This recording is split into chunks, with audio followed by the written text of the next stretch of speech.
Então, boa tarde a todos. Estamos aí na oitava aula, né, da nossa disciplina. Hoje a gente vai ver, então, a questão das redes altimétricas e gravimétricas, né? Discussões aí voltadas à análise, né, da qualidade desse tipo de rede geodésica. Então, eu já tinha enviado para vocês, né, outros vídeos sobre como executar, né, como fazer ali o levantamento de uma rede altimétrica ou gravimétrica, né? Depois eu até coloco também na descrição do vídeo ali, quando eu disponibilizar no YouTube, né, o link para essas outras aulas, né, que eu ministrei lá para o nosso curso técnico de agrimensura do IFSC, né. Então, quem não tem muita experiência, né, com o assunto aí, enfim, pode ver esses vídeos antes para se inteirar ali, né, das redes de nivelamento de acordo ali com as recomendações do SGB, né, do Sistema Geodésico Brasileiro, por parte do IBGE. E hoje a gente vai ver, então, mais a questão da análise da qualidade mesmo, né, considerando aí os conceitos de ajustamento que a gente está vendo nessa disciplina. Bom, então a primeira questão que a gente pode trazer aqui é a questão da conexão, né? Referência de nível com estação gravimétrica no SGB, no Sistema Geodésico Brasileiro. Aqui é uma figura para o estado de Santa Catarina, né? Que o nosso professor lá do IFSC, que o Flávio Boscato, fez. Então, em Santa Catarina, né, então aqui seriam as linhas de nivelamento, né, nivelamento geométrico, com as RNs, e as bolinhas em preto aqui seriam as estações gravimétricas, né. Então, aqui a gente tem as conexões, né, RN com estação gravimétrica, ou seja, a gente tem ali a altitude normal desse marco, bem como a sua gravidade. Apenas 14, né, 0,4% ali do total das referências de nível em Santa Catarina tem gravidade medida, né? É uma conexão geodésica IRN com estação gravimétrica. A grande maioria, né, cerca de 85%, não tem. E essas distâncias, né, de uma RN até a RN mais próxima, né, com gravidade medida, né, pode atingir aí 170 quilômetros, né, nessa parte do estado de Santa Catarina. Então, uma distância significativa aí, né? Então, tem todo esse trecho aqui sem gravimetria, tá? Bom, olhando para o Brasil como um todo, né, então ali no relatório de ajustamento da rede altimétrica o último relatório, né, que o IBGE disponibilizou, cerca de 80% das referências de nível, elas não têm gravidade medida, né? Então, no processo de cálculo, para obtenção das altitudes normais, a gravidade foi interpolada, né? Então, por exemplo, aqui a gente não tem gravidade medida, né? Então, a gente iria interpolar aqui um valor de gravidade com base aí nas gravidades medidas mais próximas, né? Então, esse é o padrão aí para a grande maioria, né, da nossa rede altimétrica. Bom, e qual a importância disso, né? Então, por que a gente deve fazer também a campanha de nivelamento gravimétrico, né? E não apenas as medições de desníveis via nivelamento geométrico, né? Então, aqui é uma figurinha ilustrativa retirada do livro do Moritz, né? Onde a gente teria ali, por exemplo, o geóide, ou quase geóide, enfim, né? Aqui vamos tratar como se fosse o geóide, um ponto A, um ponto B, né? Aí a altitude ortométrica do A em relação ao geóide, a altitude ortométrica do B em relação ao geóide também. E aqui a gente teria, essas linhas seriam as superfícies equipotenciais, né? Então, teria ali uma equipotencial passando no ponto B, por exemplo, uma equipotencial passando no ponto A. Bom, o que acontece, né? Então, por exemplo, a gente vai fazer um nivelamento geométrico, né? A gente vai fazer vários desníveis parciais, né? Até chegar de um ponto ao outro, né? A gente não vai fazendo um lance único, porque as distâncias são mais longas, né? A gente requer intervisibilidade, essas distâncias não podem divisada, né? Não podem ser maiores ali do que 60 metros, por exemplo, né? Então a gente vai fazer vários lances de nivelamento, né? Saindo do A e chegando no B. Então vamos supor que a gente faça um lance de nivelamento aqui, por exemplo, né? A gente vai ter esse desnível parcial em azul. Aí a gente faz um outro lance de nivelamento, né? Com um nível aqui, né? Uma mira aqui, outra mira aqui, por exemplo. A gente vai ter esse novo desnível parcial em verde, né? E depois, finalizando, a gente posiciona um nível aqui, né? Tem a mira aqui, e a gente teria esse terceiro e último desnível parcial em vermelho do nivelamento geométrico. Tá? Bom, esses desníveis parciais que a gente obtém, via nivelamento geométrico, né? Então, são os desníveis geométricos, vamos assim dizer, né? Eles não vão corresponder ali ao desnível ortométrico que a gente teria, né, de A para B, porque a gente já sabe disso, né? Essas superfícies equipotenciais, elas não são paralelas, né? Então, o somatório dos desníveis brutos que a gente tem ali vai ser diferente do desnível físico aqui, né? Independente do tipo de altitude que a gente vai considerando, ortométrica, normal, enfim. Devido aí ao não paralelismo das equipotenciais. Aqui fica um pouquinho difícil de ver, né? A figura está um pouco pequena, mas dá para ver, por exemplo, aqui no caso do desnível em azul, né? Quando a gente traz ele para cá, né? Ele fica ali um pouquinho maior ali, né? Do que a distância entre as duas equipotenciais, enfim. Então, por isso a importância, né? Da gente também medir a gravidade, né? E não apenas fazer o nivelamento geométrico. Bom, então aí eu vou trazer alguns aspectos físicos, né, do nivelamento, todos retirados do livro do Moritz, né, a versão mais recente ali de 2005. Então, a primeira questão, por exemplo, né, a gente já sabe que a gravidade, ela é o gradiente, né, a taxa de variação do potencial. Então, por exemplo, no Equador, a gente sabe que a gravidade é menor do que nos polos, né? Por quê? Porque o semi-eixo maior aqui, né, no Equador, é maior, né? Então, a distância ao geocentro é maior no Equador do que nos polos, né? Então, a gravidade nos polos é maior do que a gravidade no Equador. Isso significa que a distância entre as equipotenciais nos polos, né, ela é menor do que a distância entre as equipotenciais no Equador. É a mesma analogia lá das curvas de nível, né? Então, ali, quando a gente tem curvas de nível mais próximas, o relevo é mais acidentado, né? Quando a gente tem curvas de nível mais distantes, o terreno é mais suave. Aqui é a mesma ideia, né? A gente só troca aí as curvas de nível pelas equipotenciais. Bom, então aqui já tem um efeito, né? Que é o efeito da latitude, tá? Então, qual é a influência desse não paralelismo das equipotenciais, né? Em função da latitude, tá? Então, tem uma expressão aproximada dada no livro do Moritz ali em milímetros, onde esse efeito vai valer essa expressão. Ela vai depender da altitude elipsoidal média ali da região que eu estou trabalhando, tá? Em metros, da diferença de latitude ali, né? Do meu trecho de nivelamento em segundos de arco, e do seno ao quadrado da latitude média da região. Tá? Vezes essa constante, né? 1,542 dividido por essa outra constante 1000. Então, por exemplo, ali em Gramado, no Rio Grande do Sul, vamos supor ali que para um trecho de 4 minutos, tá? Aproximadamente 7 quilômetros de nivelamento, tá? Né? Na direção norte-sul, numa altitude média ali de 800 metros, né? Numa latitude média ali da região de 29,4 graus, né? No hemisfério sul, esse efeito seria da ordem de 1,2 milímetros, né? Então, a diferença ali entre o desnível medido, né? E o efeito ali do não paralelismo das equipotenciais, somente em função da latitude aqui, né? Da variação da latitude, seria da ordem aí de 1,2 milímetros, positivo para no sentido do Equador, né? Então, aqui já é um efeito, né? Então, só o fato da Terra ter esse formato elipsoidal, né? Já é importante a gente tratar aí o não paralelismo das equipotenciais, né?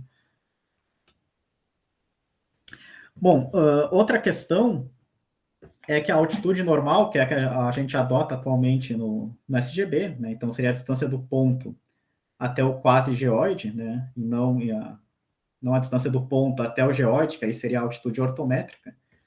Essa altitude normal, ela é mais sensível, tá, a variações na topografia do que a altitude ortométrica, né? Então, o quase geoide ele é mais sensível a variações na superfície topográfica do que o geoide. Então, Moritz também traz uma outra expressão aproximada, aonde a diferença entre a altitude normal e a altitude ortométrica de um ponto, né, que seria analogamente, né, a diferença entre a anomalia da altitude, né, que é a distância quase geoide elipsoide, né, aqui representada pela letra zeta, né, e a ondulação geoidal, né, que seria a distância do geoide ao elipsoide, representada pela letra n, né. Então, essa diferença em milímetros vale 100 vezes o valor da altitude média da região em quilômetros, vezes o valor ali da altitude do ponto em quilômetros.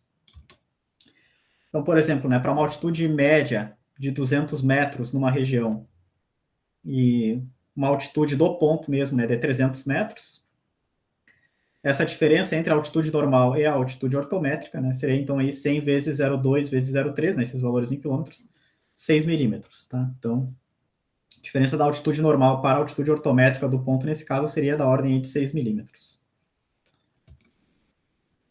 Bom, o valor da altitude em si, né, então, se a diferença ali entre elas é 6 milímetros ou 6 metros, né, isso não importa muito, tá, pessoal? O que importa mesmo é o desnível, né? Porque a altitude é em relação a uma superfície de referência, né? Então, beleza, se eu mudar a superfície de referência, eu vou mudar a altitude. Mas se é a mesma superfície de referência, né, para todo mundo, enfim, se elas são paralelas, né, não faz importância, porque o desnível, né, essa diferença relativa ali de altitudes vai permanecer a mesma, né, entre os pontos, não importa a minha superfície de referência. O problema é justamente esse, né? Então, já que o quase geoide não é paralelo ao geoide, então isso significa que o desnível normal é diferente do desnível ortométrico, né? Então aqui a gente tem, por exemplo, vamos supor que a gente tem essa topografia, tá? Numa região, temos o geoide aqui, né? Pouco afetado por ela, né? Essa linha de referência em preto, e temos ali o quase geoide, né? Essa linha azul com um determinado gradiente aqui, né? Mais afetado do que o geoide. Bom, em relação ao geoide, ó, a gente já pode ver, né, que esses pontos vão ter a mesma altitude, né, ortométrica, então vão ter um desnível ortométrico nulo. Aí aqui sim a gente teria, né, uma variação de altitude ortométrica. Depois aqui de novo, né, a gente teria os pontos com a mesma altitude ortométrica, mesma distância ao geoide, né, e portanto um desnível ortométrico nulo, né. Então, se a gente trazer o geoide para cá, né, traçar uma paralela aqui ao geoide, né? Então aqui seria o meu desnível ortométrico, né? Do ponto mais baixo para o ponto mais alto, né? E entre pontos aqui situados nesse platô, né? A mesma altitude ortométrica, o desnível ortométrico seria nulo, né? Agora, se a gente traz o quase geoide para cá, como ele tem esse gradiente, né? Já muda de figura, né? Então aqui, por exemplo, a gente teria um desnível normal, né? Desse ponto para esses pontos mais baixos, né? Já aqui a gente teria um outro desnível normal, né? Então esse ponto desse ponto em relação ali ao ponto mais baixo, porque tem esse gradiente do quase geoide, né? Assim como, né, esse ponto e esse ponto não teriam a mesma altitude normal, né? Esse aqui estaria um pouquinho mais próximo do quase geoide, né? Teria uma altitude normal um pouco menor do que esse, né? Então teria um desnível normal aqui entre esses dois pontos, embora não tenha um desnível ortométrico, né? Então, confesso que eu não sou um especialista no assunto, né? Mas isso me traz curiosidade, né? Então, se a gente está adotando desníveis normais, né, mas os desníveis ortométricos, né, seriam os mais rigorosos, vamos assim dizer, né, os mais próximos da realidade, aí, considerando toda a teoria, né, do potencial gravitacional, qual é o erro, né? Qual é a diferença que isso pode trazer em termos práticos, né? Entre esses desníveis normais em relação aos desníveis, vamos assim dizer, mais realistas, que seriam os ortométricos, né? Então aqui já é uma questão aí, né? Que a gente poderia refletir, né? Outra questão, então, a variação da gravidade, né? Então ela varia ali de 9,78 metros por segundo ao quadrado nos polos, né? Desculpa, no Equador, 9,78 no Equador, até 9,83 nos polos. Dá uma diferença de 5 centímetros, né, por segundo ao quadrado, mais ou menos. 5 Gauss, né? Então, se a gente for pegar ali os 10 mil quilômetros, né, que a gente tem de distância do Equador até os polos, daria ali, em média, uma variação de 1 miligal a cada 2 quilômetros. Claro, assumindo uma variação linear, né, que provavelmente não é o que ocorre, né? Mas, enfim, então aí 1 miligal um milésimo de centímetro, né, a cada 2 quilômetros. Bom, aí tem no livro do Moritz um erro, né, do quanto que a gravidade média, né, que a gente precisa lá na altitude ortométrica, né, a gravidade média do ponto até o geoide, né, o quanto que um erro nessa gravidade média afeta a altitude ortométrica, tá? Então, esse efeito em milímetros vale esse erro que a gente tem na gravidade média, né, em miligauss, vezes a altitude em quilômetros. Então, por exemplo, né, para 4 miligauss de erro, né, uma altitude de 250 metros, né, esse efeito vai ser da ordem de 1 milímetro, né? Então, a gente vai ter uma altitude ortométrica com 1 milímetro de erro, né, em função ali dos 4 miligauss de erro que a gente obteve na redução ali da gravidade média, né, do ponto ao geóide. Bom, beleza, isso é uma coisa. Agora, outra questão que eu também confesso tenho curiosidade tá, então se, né, o erro que a gente tem na gravidade, né, afeta a minha altitude física, qual é o erro que essa interpolação de gravidade, né, causa nas altitudes normais do sistema geodésico brasileiro, né, já que 80% das RNs tem altitude interpolada, né? Então, qual que é o efeito que isso pode trazer aí nos valores de altitude normais que a gente tem na nossa rede, né? Então, enfim, aqui é mais reflexões mesmo, tá, pessoal? Talvez já se tenha respostas para isso aí na literatura, né? Eu confesso que não sou um especialista na área, né? Mas são aí algumas reflexões que eu trago, né? Por que a importância, né? Então, por que a gente não adota simplesmente uma rede altimétrica e esquece, né, a questão da gravimetria, né? Então, tem todas esses fatores, né, e vários outros aí que afetam, né? Então, por isso que é importante, de fato, né, a gente teria a campanha gravimétrica juntamente com os nivelamentos, né? Se alguém quiser fazer algum comentário, enfim, por favor, sintam-se à vontade.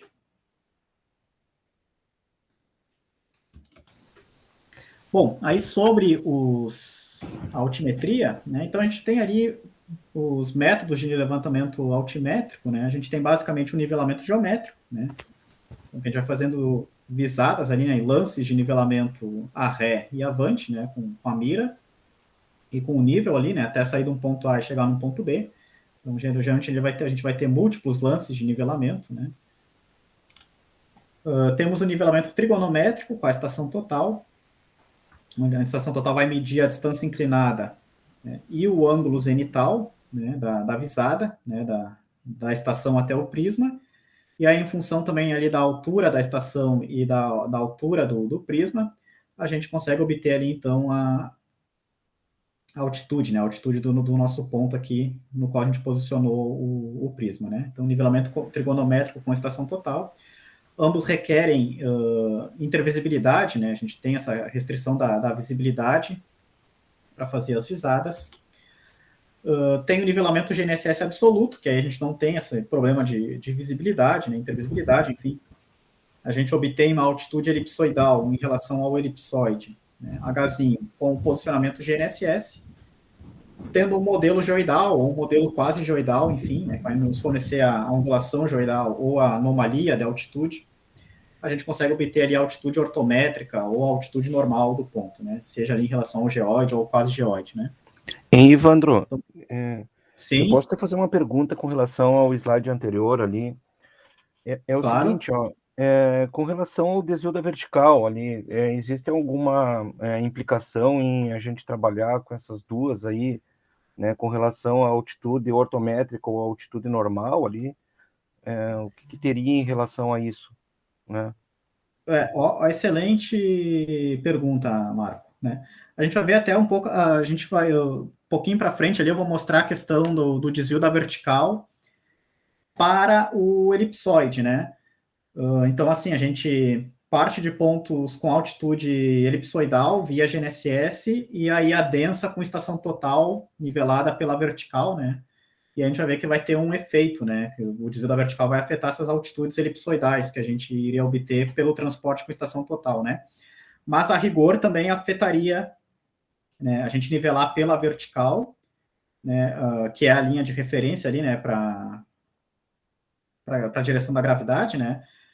A altitude normal, ela não é pela vertical, assim como a ortométrica, né? Ela é pela vertical normal, né? Que não é nem a normal elipsoide e nem a vertical, que vai ser sempre perpendicular às equipotenciais, né? É uma outra linha que é a chamada vertical normal. Então, também teria um efeito, né? A rigor, também teria um efeito, né? Do nivelamento do instrumento pela vertical, para depois se obter altitudes normais, né, no processo. Agora também, o quanto que esse efeito, né, qual é a ordem de magnitude desse efeito, né, aí eu confesso que fico devendo, mas afeta também. É mais uma Muito fonte de obrigado. erro aí.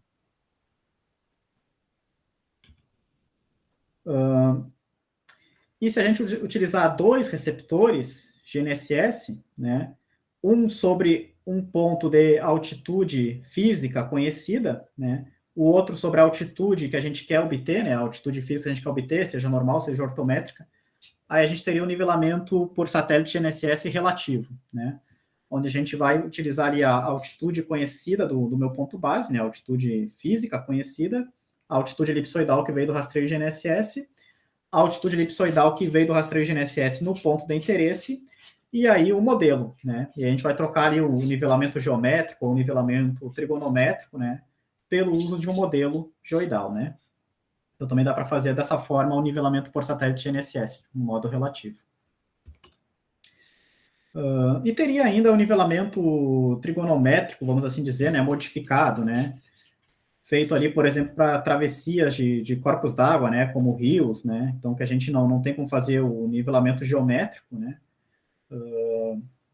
e as visadas são muito longas, né, e a gente quer uma alta precisão para utilizar o nivelamento trigonométrico convencional, né, enfim, né, a gente pode recorrer aí a esse tipo de nivelamento trigonométrico modificado, vamos assim dizer, né, que o IBGE inclusive adotou, né, por exemplo, aqui em Florianópolis, né, para fazer ali a travessia para a ilha, né, onde, por exemplo, utilizando o nível N3 da Wild, né, a gente poderia ali mexer num parafuso para alterar ali a direção da visada, né, fazer leituras acima ou abaixo. Recíprocas simultâneas, né, então um nível num lado da margem, um nível no outro lado da margem, e com isso determinar ali com alta precisão, né, o desnível ali, mas não sendo pelo nivelamento geométrico convencional, né, ou trigonométrico, enfim. E modernamente dá para fazer com estação total também, né? Enfim, aí é para curiosidade, né? Como é um caso especial, aí a gente não vai se ater a esse método, né? Vai aqui abordar mais o geométrico, trigonométrico e o GNSS relativo. Tá? Bom, considerações sobre eles, né?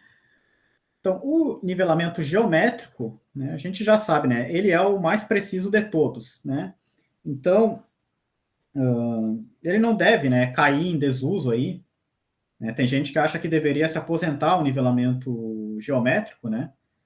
Mas não é bem por aí, né? Porque ele é o mais preciso de todos, né? Então, enquanto a geodésia estiver interessada em alta precisão, né, e não apenas em produtividade, né, o nivelamento geométrico vai ter as suas aplicações, né?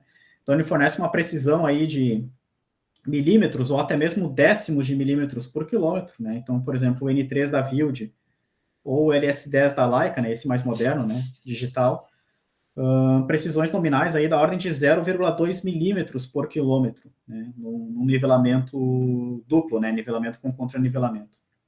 Então, uma altíssima precisão, né. Agora, claro, baixa produtividade, porque a gente vai ter que fazer distâncias a ré e avante ali, né, de dezenas de metros, né. Então, ele não é produtivo, né, mas ele tem essa finalidade de alta precisão. Já o trigonométrico com a estação total, ele é mais produtivo, né, do que o geométrico,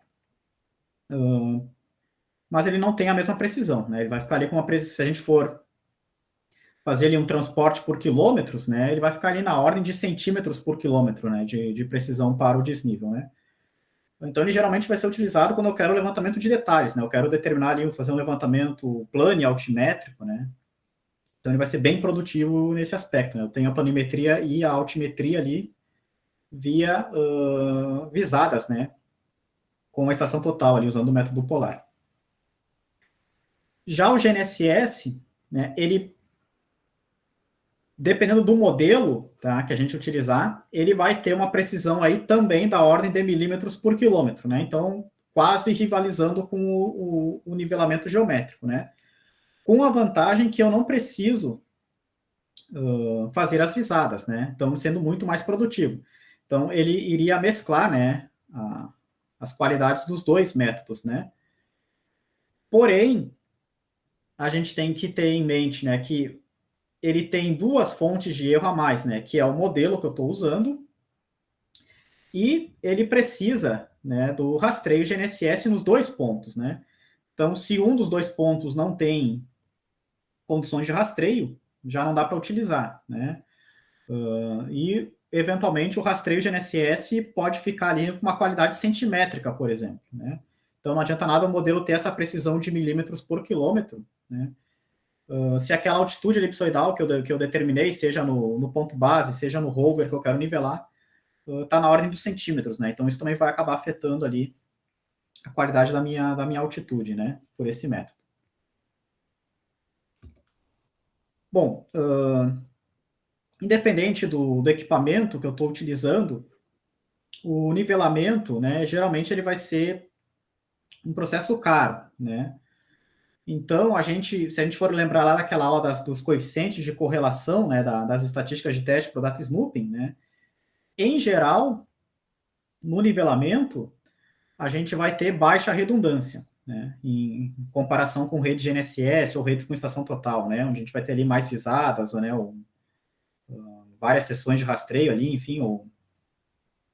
Então a gente vai ter aqui um problema, né, não vai ter uma redundância tão alta assim para a nossa rede. Isso vai causar, né, correlações altas, né, médias ou altas para as minhas estatísticas de teste, quando eu for pensar lá no controle de qualidade. Aí a gente tem que ser, vamos assim dizer, né, um tanto racionais, né, em como que a gente melhora a rede, né, então como que a gente consegue melhorar a redundância da rede dentro das condições possíveis. Por exemplo, né, se eu pegar e vou trocar o equipamento. Se eu troco o equipamento e melhoro a precisão de todos os desníveis, né, por um único escalar, né, referente à troca do equipamento, estou usando o equipamento 2 vezes mais preciso. Isso não vai mudar em nada, né, as minhas correlações, né?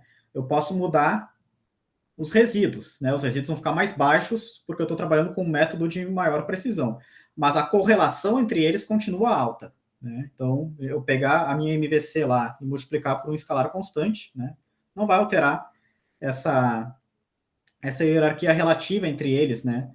Seja os números de redundância, seja os coeficientes de correlação, né? Então, não é tão simples assim, né? Então, uma sugestão seria utilizar aquela crença do elo mais fraco, né? A rede é tão robusta quanto o seu elo mais fraco. Então, usar medidas de confiabilidade, de robustez, enfim, né, aqueles assuntos que a gente viu nas aulas anteriores, para ver ali, né, qual que é o ponto mais deficiente da rede e melhorar a rede em nível local, né, no entorno daquela região, daquele vértice.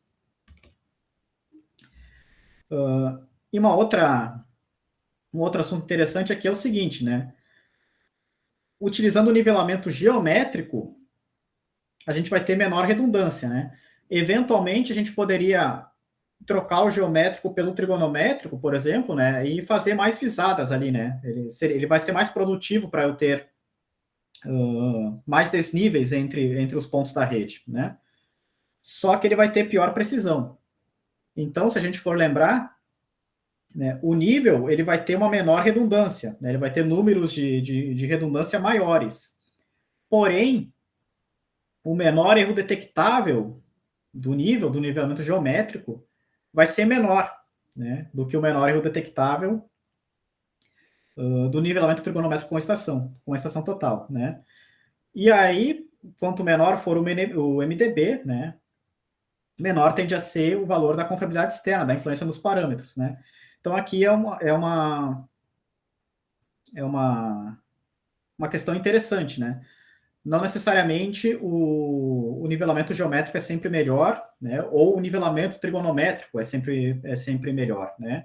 Aqui a gente pode pensar nesse aspecto, né? Um vai ter ali melhores números de redundância, por exemplo, outro vai ter menores valores de confiabilidade interna e talvez isso se reflita na confiabilidade externa também, né? Então não tem uma escolha óbvia aqui, né? Vai depender muito da rede que eu estou trabalhando.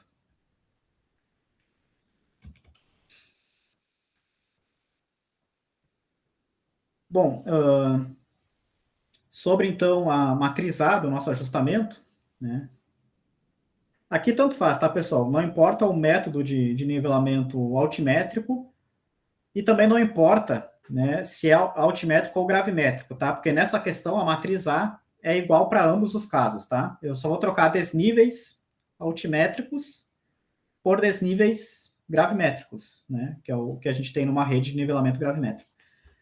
Bom, vamos pensar o seguinte, a gente tem 4 pontos, por exemplo, né?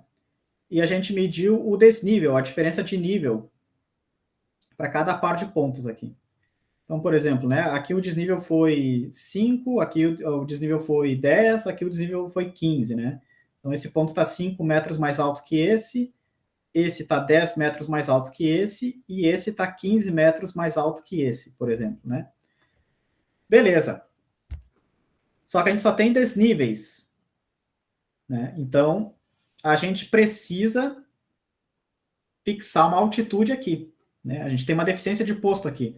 Por quê? Porque a gente pode ter os mesmos desníveis em infinitas soluções, em infinitos casos possíveis, né? A altitude desse ponto pode ser 1 metro, e esse desnível é 5, esse é 10, esse é 15. A altitude desse ponto pode ser 2 metros, e o desnível aqui é 5, 10 e 15. Enfim, então, né, a gente pode, esse padrão que a gente obteve, né, de desníveis de 5, 10, 15 metros, eles podem ocorrer para qualquer referência de nível que a gente tem ali, né, qualquer altitude inicial ali para um determinado ponto, né.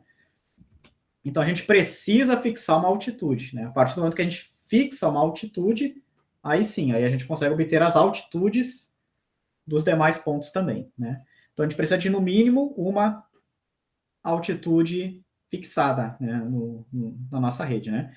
Se eu fixar 2 ou mais, aí eu vou ter o caso sobreinjuncionado, né? Por quê? Porque toda altitude, né, toda medição, enfim, tem erro, né? Então, se eu até fixo uma num referencial local, arbitrário, beleza, né?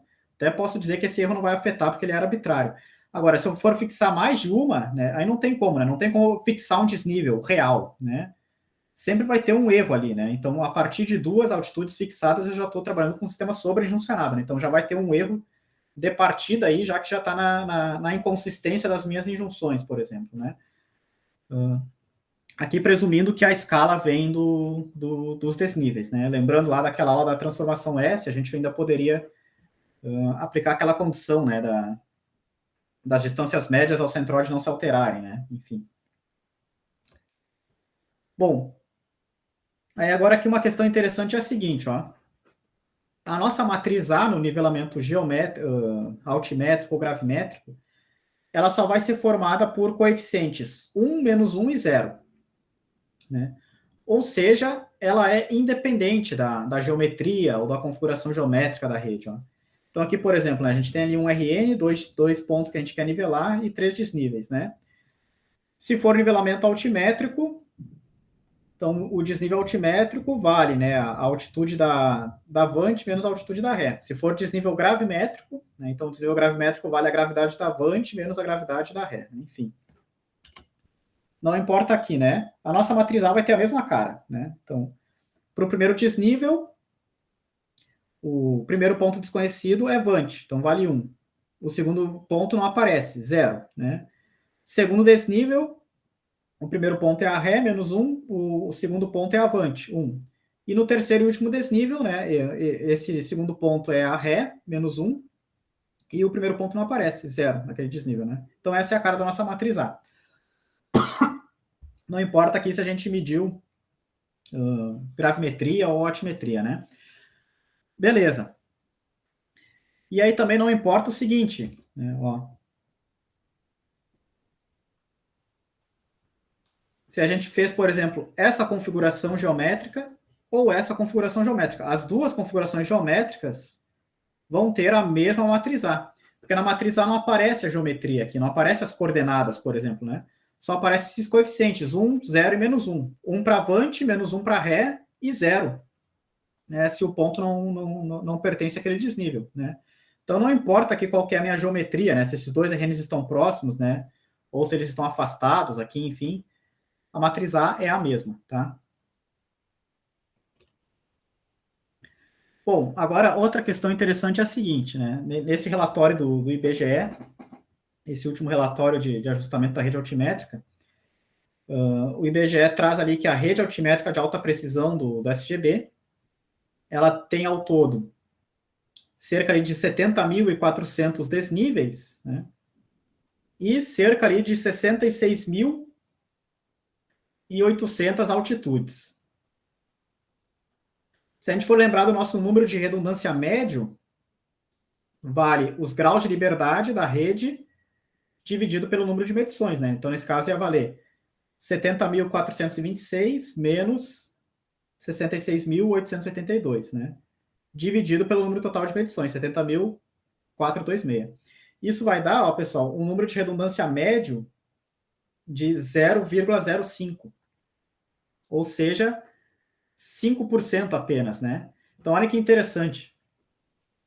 Na rede altimétrica de alta precisão do SGB, né, as nossas referências de nível com altitudes normais, cerca de apenas 5% do erro cometido vai para os resíduos. E 95% do erro cometido vai para as altitudes ajustadas, né? Tem um controle de erros muito baixo aqui, né? Porque a gente tem uma redundância média muito pequena. Isso não é exclusividade do Brasil, né, pessoal? Isso é característica do nivelamento geométrico, né? Então, vai acontecer o mesmo aí, deve acontecer o mesmo, né? Com as redes de primeira ordem de outros países, né? Por meio dessas técnicas clássicas como o nivelamento geométrico, né? Mas aqui é importante. Diga. Isso ocorre porque são linhas de nivelamento, né? São seções contínuas, não tem tanta interligação entre essas linhas, né? Exatamente, Rovani, é isso aí mesmo. Né? Então a gente não tem ali triângulos, quadrados, né? A gente não tem essas figuras com várias conexões, né? A gente tem basicamente ramais, né? Ramais radiais ali que vão indo para o Brasil inteiro, né? Então, assim, ó, se for olhar, o número de graus de liberdade aqui é bastante alto, né? 70.400 menos 66.800 vai dar ali quanto, aproximadamente? Vamos arredondar aqui para 67. 3.500, né? Tem mais ou menos 3.500 graus de liberdade aqui. Bom, 3.500 graus de liberdade é bastante. Só que é 3.500 um universo de 70.000, né? Então, na média, na verdade, é muito pouco, né? Então, 95% do erro está indo na altitude, para o parâmetro ajustado, né? E só 5% do erro é que está indo para o resíduo, né? Então, está sendo ali, de fato, controlado, né?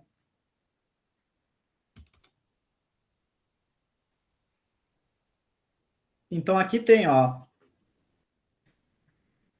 justamente por que isso ocorre, né? Ó, vamos supor nesse caso, ó. Nesse caso, a gente tem 2 RNs, né? 2 desníveis e um ponto a ser nivelado, né? Então aqui a gente tem, ó, 2 observações e uma incógnita. A gente tem 1 grau de liberdade.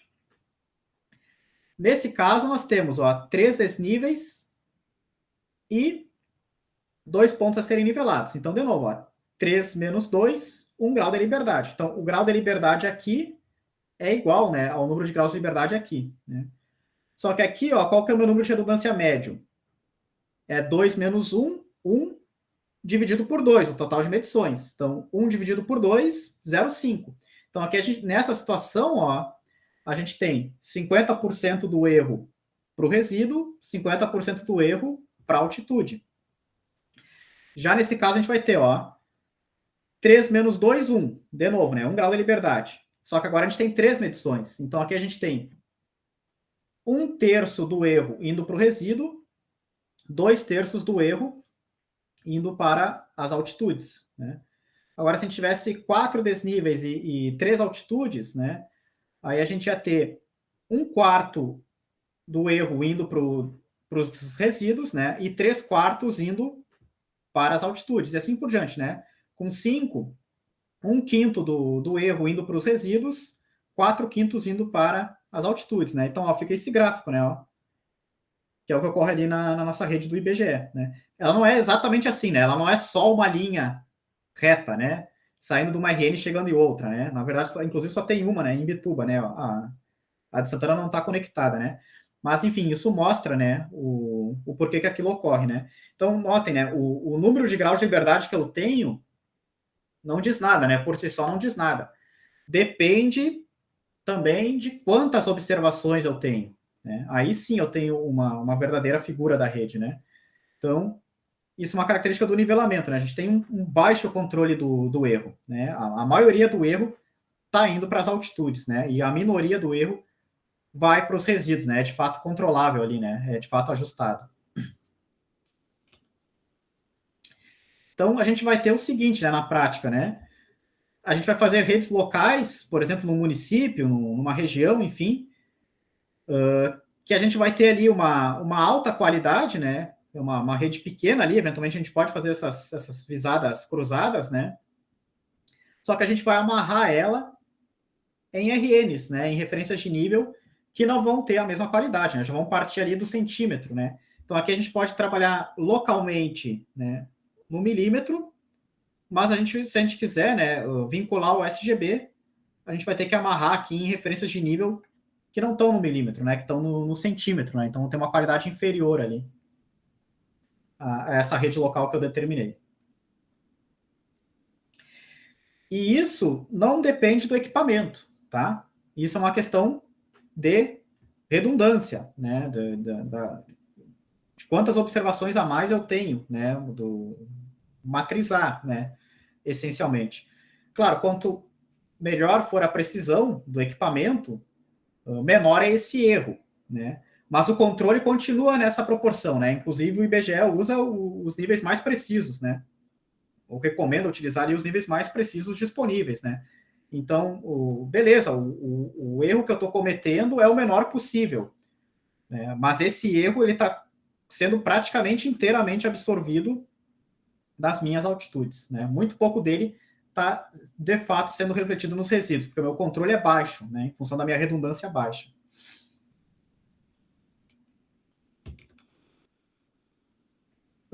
Bom, e aqui tem um artigo recente aí, saindo no Journal Survey Engineering, sobre a melhor posição para instalar a estação total, pensando no método da estação livre, né? Então, eu vou estacionar minha estação total em um ponto aqui, né? E vou visar pontos conhecidos para determinar ali a sua posição, tá? Nesse caso, né, esses autores trabalharam com uma estação livre com apenas 3 translações, né, uma em X, uma em Y e uma em Z, e uma rotação no plano horizontal, né? Então, eles não trabalharam ali com uma transformação de Helmert 3D, por exemplo, né, que teria 3 rotações, 3 translações e uma escala, né? Eles assumiram uma escala conhecida e já assumiram um sistema plano e altimétrico de referência, né? Onde eles tiraram o problema das rotações, né? Só tem uma rotação no plano horizontal ali em relação ao azimuth de referência, né? Então aqui, na altimetria, essencialmente falando, é só uma questão de translação, né? Achar ali a altitude da minha estação no sistema conhecido. Aí eles fizeram o seguinte, né? A camada de altitude da estação como sendo zero, e eles trabalharam com 4 layers diferentes para os pontos de apoio, né? Então, pontos de apoio na mesma altitude da estação, né? Na altitude zero, pontos de apoio 10 metros mais altos, né? Acima da estação, 30 metros acima da estação e 60 metros acima da estação, para ver se tinha algum efeito. Aqui é uma figura, né? Para esse caso, com 4 pontos de apoio, tá? 4 pontos de apoio no mesmo nível da estação, né? E aí a gente tem esse degradê, né? Qual é a precisão resultante para a altitude daquela estação. E aí, notem, né? Embora a gente possa ver, aqui tem uma parábola, né? Aqui tem um efeito resultante, né? Aqui no centro é mais preciso, né? Nas bordas é menos impreciso, mas a gente está falando ali, ó,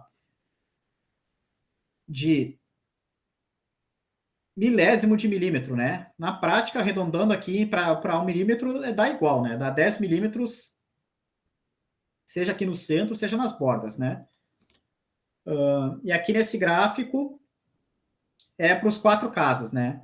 Então, em azul ali para altitude 0, depois aqui em vermelho para altitude 10, em amarelo para altitude 30 e em roxo para altitude 60, né?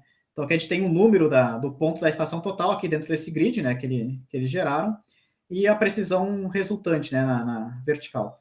Também, ó, varia muito pouco ali, né? No máximo ali no décimo do milímetro, né? Não, no centésimo do milímetro, desculpa. Segunda casa decimal aqui.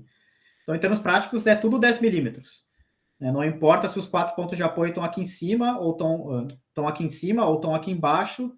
Não importa onde a estação total está localizada também, né? Planimetricamente falando. Tá? Não tem influência, né?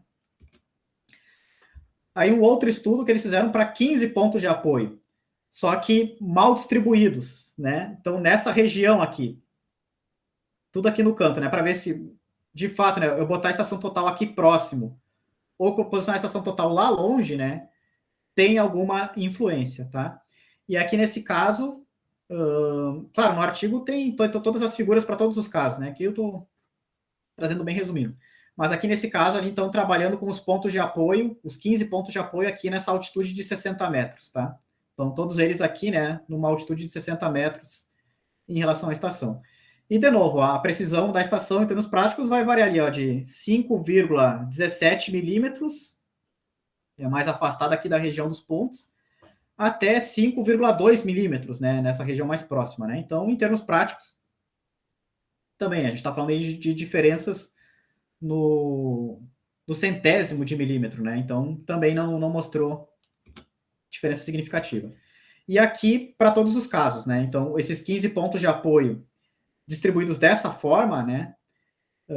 Na altitude 0, na altitude 10, na altitude 30 e na altitude 60, né? E aí, de novo, né?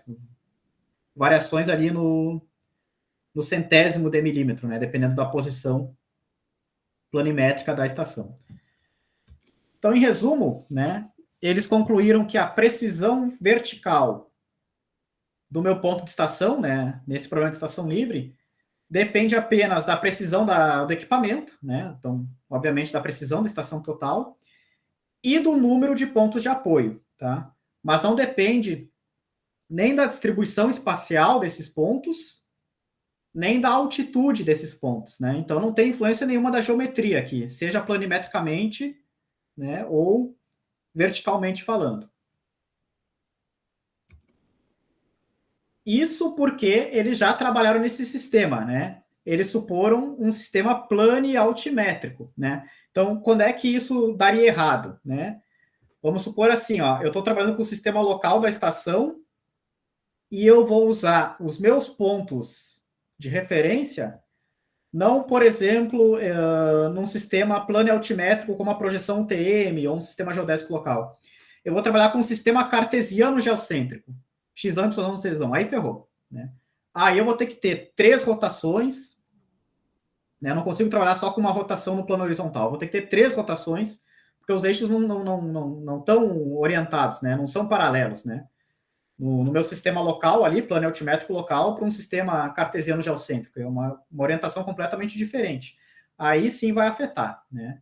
Então, nesse exemplo que eles trabalharam, transformar de um sistema plani-altimétrico local para um outro sistema plani-altimétrico, por exemplo, já referenciado, né?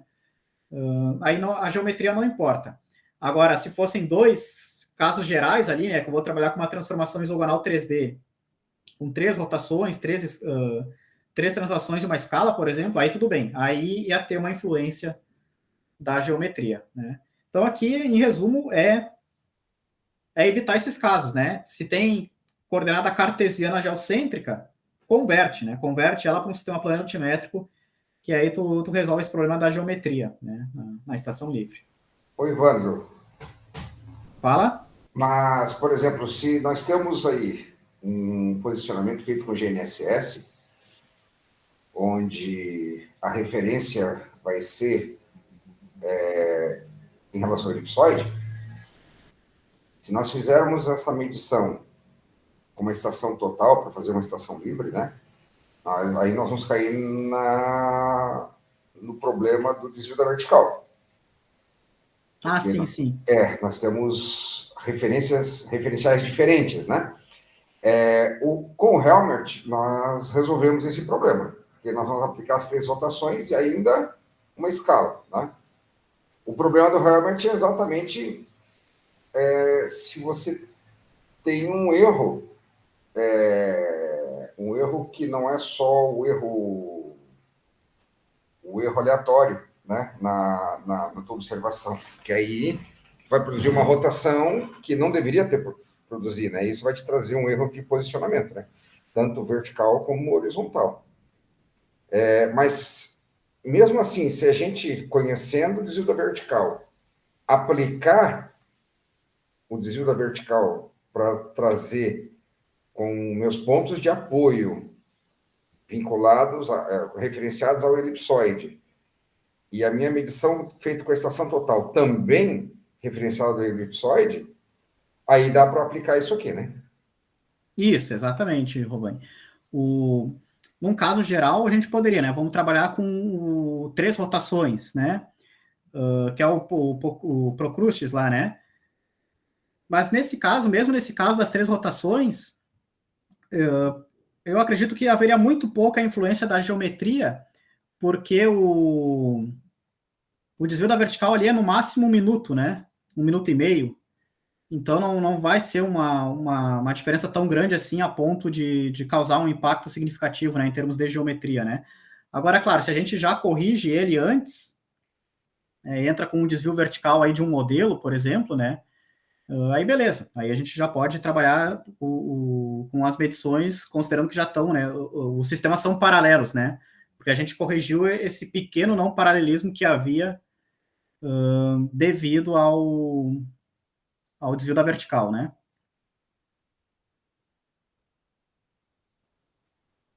Tem. E aí também a questão do fator de escala, né, Rovani? Aquilo até a gente já tinha discutido esses dias, né? Também nesse caso vale mais a pena já entrar também com um fator de escala conhecido, né, um KR ali em função de uma altitude aproximada, né, do que de repente estimar ele no modelo, né? Então já corrigir também já as distâncias, né, ao invés de entrar como mais um parâmetro, né, mais uma incógnita dentro do ajustamento, né? É isso aí. Bom, para a primeira parte era isso, pessoal. Então, aqui a gente viu mais a questão aí, primeiro, né, os aspectos gerais, né, da integração altimetria e gravimetria, e a questão da geometria ali, né, um pouco da geometria da matriz A. Então, depois do intervalo, a gente entra na questão do modelo estocástico, né, então da matriz peso mesmo, os diferentes métodos de nivelamento aí. Deixa eu encerrar a gravação aqui.